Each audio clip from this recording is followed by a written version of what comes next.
الحمد لله الذي أرسل رسوله بالهدى ودين الحق ليظهره على الدين كله وكفى بالله شهيدا.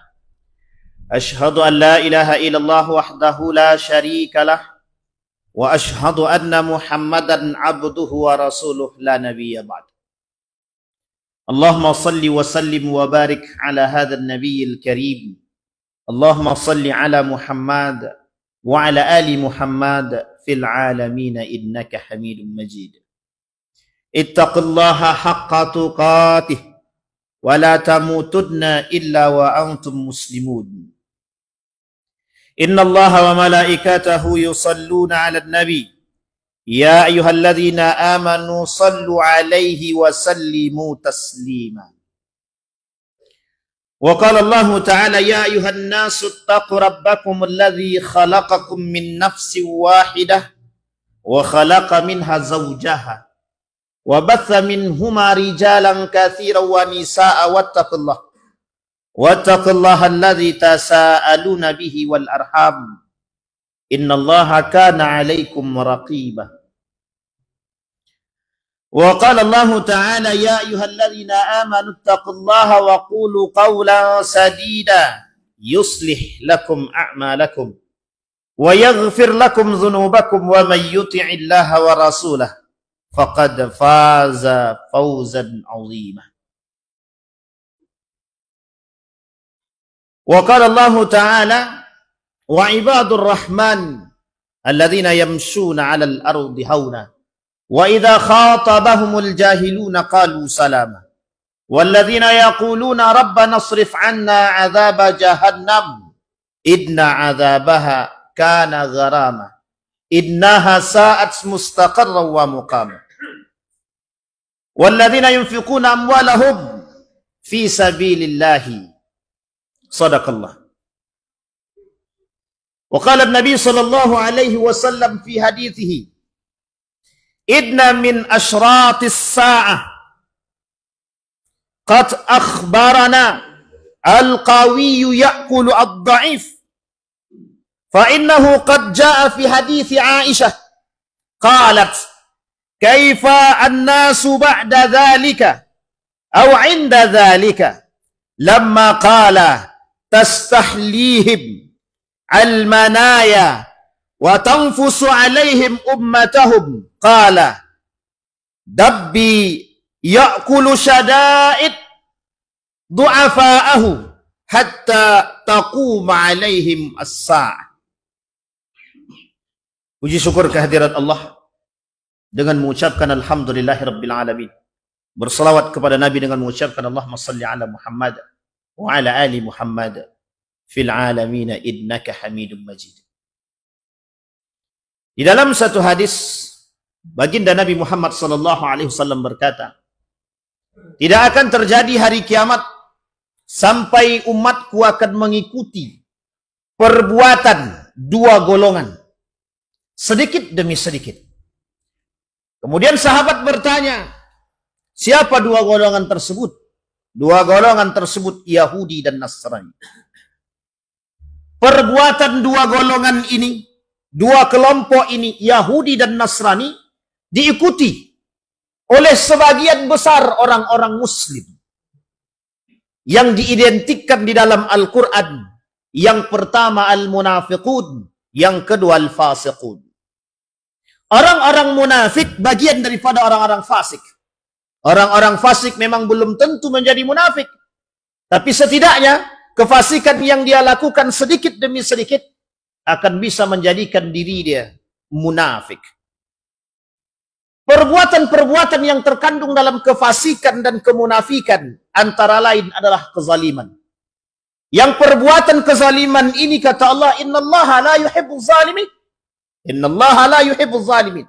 Sesungguhnya Allah tidak menyukai kezaliman-kezaliman. Fala tazalamu. Dan janganlah kalian saling menzalimi antara satu dengan yang lain. Ma'asyiral muslimin rahimakumullah. Di dalam perkembangan peradaban Islam, setidaknya pada masa baginda Nabi Muhammad sallallahu alaihi wasallam sampai pada masa runtuhnya peradaban Islam di masa akhir daripada kepemimpinan Turki Utsmani.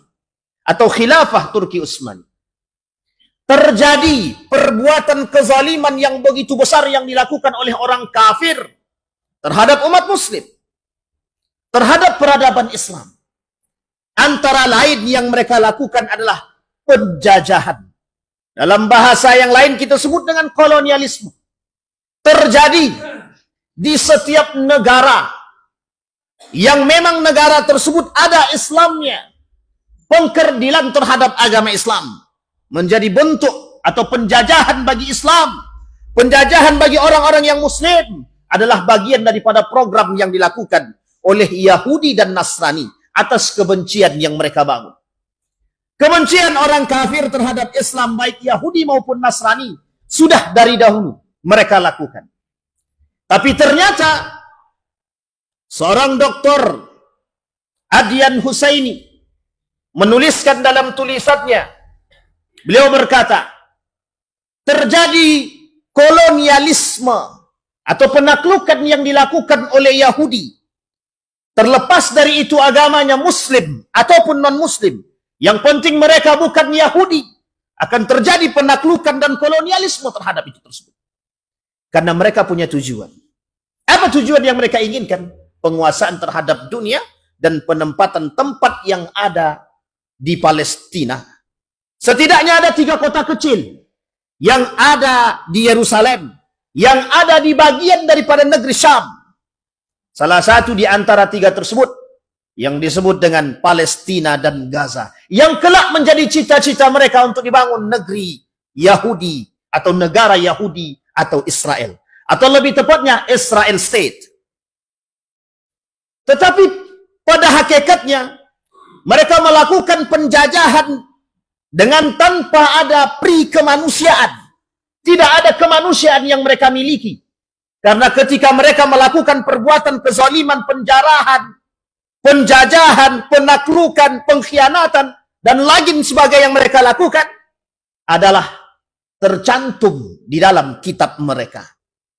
Sampai dalam satu tulisan yang dikatakan oleh rabi mereka sendiri, bahwa apa yang dilakukan oleh orang Yahudi terhadap non-Yahudi yang mereka bunuh adalah satu kewajaran. Kenapa satu kewajaran? Karena mereka bukan bagian daripada Yahudi. Uniknya, ada manusia-manusia hari ini yang melampaui karakternya. Dia bukan Yahudi, tapi mereka menyerupai perbuatan-perbuatan orang Yahudi. Sebutlah dengan perbuatan yang dilakukan oleh para penjajah dahulu. Merujuk kepada sejarah negara Republik Indonesia. Betapa kita dijajah. Setidaknya ada 2 negara yang pernah menjajah. Satu, Jepang. Yang kedua, Belanda. Bagaimana proses penjajahan yang mereka lakukan? Tapi tidak bisa kita lepas. Salah satu bentuk penjajahan yang mereka lakukan terhadap warga atau rakyat negara Republik Indonesia adalah negara mereka sendiri. Kebudayaan mereka, agama mereka. Karena memang tujuan daripada penjajahan yang dilakukan oleh Belanda terhadap negara adalah lebih kepada gospel. Gospel diartikan sebagai agama. Jadi perang yang dilakukan oleh mereka dari dahulu adalah perang agama. Penjajahan yang mereka lakukan dari dahulu adalah penjajahan agama. Tapi sayang, kita umat muslim terlambat sadar. Tapi setidaknya kita sadar, meskipun terlambat. Dr. Adyan Husain mengatakan, kolonialisme yang dilakukan oleh Yahudi bukan pada aspek tanah saja. Tapi bagaimana hari ini sistem kolonialisme yang mereka lakukan menjajah dalam dunia pendidikan. Masuk ke dalam dunia pendidikan. Bagaimana caranya? Menanamkan karakter-karakter liberalisme dan sekulerisme. Dalam bidang ekonomi, mereka tanamkan rasa rakus. Mereka tanamkan keserakahan kepada mereka yang memiliki kekuatan, kepada mereka yang memiliki kekuasaan. Seperti yang dikatakan oleh baginda Nabi Muhammad SAW. Kata Nabi, kelak di akhir zaman sebagai salah satu tanda datangnya akhir zaman atau hari kiamat adalah munculnya di tengah umat manusia yang kuat menindas yang lemah. Yahudi, kelompok yang minoritas, diberikan tempat di Turki yang disebut dengan Salonika, tempat kecil, bagian terpencil. Hari ini bisa menguasai dunia dengan jalur masuknya Kemal Atatürk yang menjadi tempat, yang menjadi poin, yang menjadi pembuka gerbang bagi mereka. Ketika penguasaan yang dilakukan oleh Kemal Atatürk, diberikan peluang bagi manusia-manusia pengkhianat, pembangkang, kaum Yahudi. Mereka kemudian menggerogoti dunia seperti yang mereka inginkan. Hari ini, semua mata dunia menyaksikan betapa kekuatan Yahudi minoritas berkuasa atas mayoritas. Umat muslim besar, umat manusia banyak. Tapi mengapa Yahudi berada di atas? Seperti yang terjadi di Jerman. Jumlah manusia 6 juta.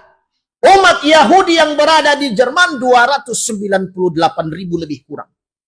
Tapi ternyata mereka mampu memegang ekonomi. Kekuatan mereka pegang terlebih dahulu. Ekonomi. Apa yang terjadi? Hari ini kita menyaksikan betapa Yahudi memiliki kekuatan ekonomi yang dahulu kita remehkan, yang sebagian daripada perbuatannya kita ikuti. Bahkan mereka menyerang kita dari berbagai macam arah, termasuk dari sisi ekonomi. Makanan-makanan yang kita makan, semuanya mayoritas, bahkan ribuan, berasal dari tangan mereka. Tujuannya apa? Meruntuhkan semangat juang yang ada dalam diri orang-orang beriman. Mereka ingin katakan kepada kita, kami tidak butuh kalian masuk kepada agama kami, tapi kami butuh kalian jauh daripada agama kami. Dr. Adian Hussein juga mengatakan, betapa tidak peran kolonialisme dalam dunia pendidikan yang mereka lakukan, yang dilakukan oleh kaum Yahudi khususnya, di dalam dunia pendidikan, di dalam perguruan tinggi, menjauhkan orang-orang dari nilai-nilai adab, etika, dan norma-norma agama. Bahkan standar kualitas perguruan tinggi bukanlah iman, bukanlah ketakwaan, termasuk kampus-kampus Islam itu sendiri. Artinya apa? Penjajahan yang sudah mereka lakukan begitu mendalam dan sudah lama. 1925 runtuh Turki Utsmani. Sampai hari ini kita merasakan bagaimana dampak daripada perbuatan yang dilakukan seorang penguasa berdarah Yahudi, Kemal Atatürk, yang memberikan peluang masuk terhadap Yahudi untuk menjajah dan melakukan kolonialisasi terhadap orang-orang Islam. Tapi sayang, umat muslim masih belum terbuka. Bahkan hari ini, umat muslim justru ikut menjarah dan menjajah umat muslim itu sendiri. Dengan kekuatan yang mereka miliki, dengan kekuasaan yang mereka miliki, mereka menjajah saudara sendiri. Tapi kemudian mereka loyal kepada mereka, yang orang yang memberikan kesempatan kepada mereka. Ini unik. Ma'asyiral muslimin rahimakumullah. Maka kembali kami mengajak kepada kita semua. Mari buka mata kita lebar-lebar. Bagaimana hari ini minoritas-minoritas yang tak suka dengan kita, yang tidak memiliki rasa suka terhadap Islam, mereka mulai menjajah kita dengan peluang-peluang yang telah diberikan kepada mereka. Baik dari segi ekonomi, baik dari segi agama, baik dari segi kebudayaan, baik dari segi adat, baik dari segi pendidikan. Mereka masuk dalam semua lini. Hari ini kita butuh orang-orang beriman. Kita bukan butuh orang Islam, tapi kita butuh orang-orang beriman. Palestina, Yerusalem, Masjidil Aqsa, Baitul Maqdis, simbol kekuatan orang beriman. Penjajahan yang dilakukan oleh Yahudi, Israel, Zionis, bukan persoalan rakyat Palestina, tapi persoalan perperangan agama. Dimanapun, termasuk hari ini di negara Republik Indonesia, kita juga merasakan hal yang serupa. Penjajahan yang dilakukan hari ini mungkin tak sama seperti yang dahulu. Dulu kita dijajah dan kita berperang. Tapi hari ini kita tidak lagi berperang dengan senjata, tapi kita berperang dengan akal fikiran. Lebih sulit berperang dengan otak, lebih sulit berperang dengan akal. Karena orang dijauhkan dari perilaku, akhlak, moral, dan kemanusiaan. Kita melihat dengan mata kepala kita sendiri. Hari ini kita dijajah oleh orang-orang asing yang ingin mengambil tempat kita. Tapi kita tak mampu berbuat apa-apa. Kenapa? Karena mereka telah memegang ekonomi yang mereka punya, yang mereka inginkan sebagai satu simbol kekuatan. Uniknya, kesadaran itu dimiliki oleh orang beriman.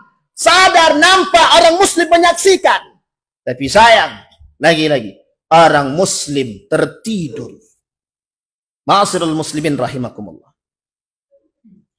Maka tak salah ketika baginda Nabi Muhammad SAW mengatakan, kelak yang membuat Islam ini hilang adalah orang muslim itu sendiri.